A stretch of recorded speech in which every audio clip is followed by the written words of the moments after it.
আজকে আজকে চলে আসলাম তিস্তা ব্রিজের এখানে। দেখুন আমার পিছন দিয়ে ট্রেন যাচ্ছে, ওই যে দেখেন, ওই যে ট্রেন যাইতেছে, ওই যে দেখতে পাচ্ছেন তিস্তা ব্রিজে। আপনারা অনেকে জানেন যে তিস্তা নদী অনেক সুন্দর, আসলে অনেক সুন্দর দেখার জন্য কিন্তু আজকে আমরা দুই বন্ধু মিলে দেখেন আমাদের গাড়িটা নিয়ে এসেছি তিস্তা নদীর। ওই যে ট্রেন যাইতে আছে, আমি দূর থেকে দেখতেছিলাম তিস্তার যে ব্রিজ দেখেন, অসাধারণ বিশাল বড় ব্রিজ।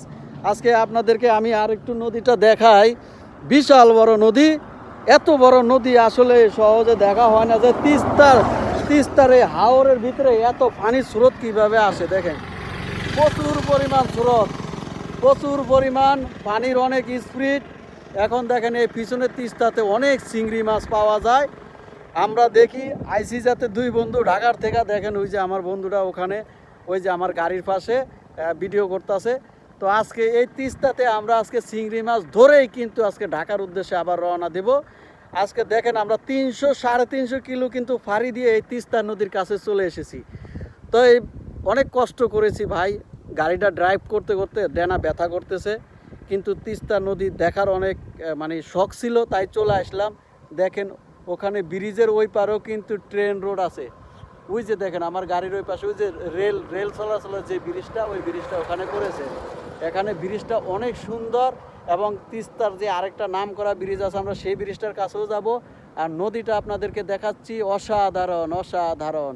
এই নদীতে প্রচুর পরিমাণ জেলেরা মাছ ধরে, কিন্তু দেখা যায় না। আমি একটু আপনাদেরকে ভালো করে দেখাই, দেখুন প্রচুর পরিমাণ এই যে তিস্তার ব্রিজের উপর দিয়ে গাড়ি যাচ্ছে।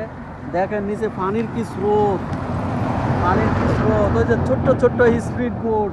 তারপর দেখুন এই তিস্তা নদীর ওখানে মাঝখানে চর, এর ভিতরে আবার ছোট্ট ছোট্ট চরের ভিতরে মাছ থাকে, মানুষের চিংড়ি মাছ ধরে। তো আসলে আজকে আমরা চলে এসেছিলাম এই তিস্তাতে, অসাধারণ। আমার এই বন্ধুরা দেখো ভিডিও করতেছে, আমার গাড়িটা রেখেছি। আমার গাড়িটা আজকে 350 কিলোমিটার চলেছে। আমার কলিজাটাকে নিয়ে আমরা ঢাকা থেকে এসেছি তিস্তা নদী দেখার জন্য। 350 কিলোমিটার চলছে, আবার যাইতে 350 কিলোমিটার, তার মানে 700 কিলোমিটার আমরা আজকে দূরত্ব দৌড়িয়েছি, এবং অনেক দূর প্রান্তে অনেক কষ্ট। আমার মনে হয় না এত বড় জার্নিং করে তিস্তাতে সহজে মানুষ আসে, ঘন্টার পর ঘন্টা।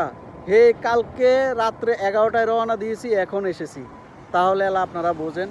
রাস্তায় প্রচুর পরিমাণ ভাঙা, তিস্তার সেই অনেক সৌন্দর্য। তো যাক, অনেক কথা বলেছি আমার বন্ধুরা, আপনারা ভালো থাকবেন।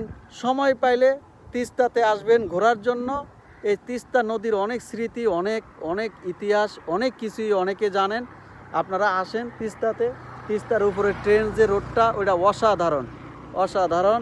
সবাই আমাদের জন্য দোয়া করবেন যেন আমরা সহি সালামতে আবার দোনো বন্ধু, আমার এই কলিজার গাড়িটা আমার ভালোবাসার জিনিস, আমার শেষ সম্বল, এটাকে নিয়ে যেন আমরা আবার আল্লাহর রহমতে মা বাবার দোয়ায় যেন আমাদের আবার বাড়িতে পুষতে পারি, বাসায় পুষতে পারি। তো সবাই ভালো থাকবেন প্রিয় দর্শক। আসসালামু আলাইকুম ওয়া রাহমাতুল্লাহি ওয়া বারাকাতুহু। আল্লাহ হাফেজ, বিদায় তিস্তা নগর।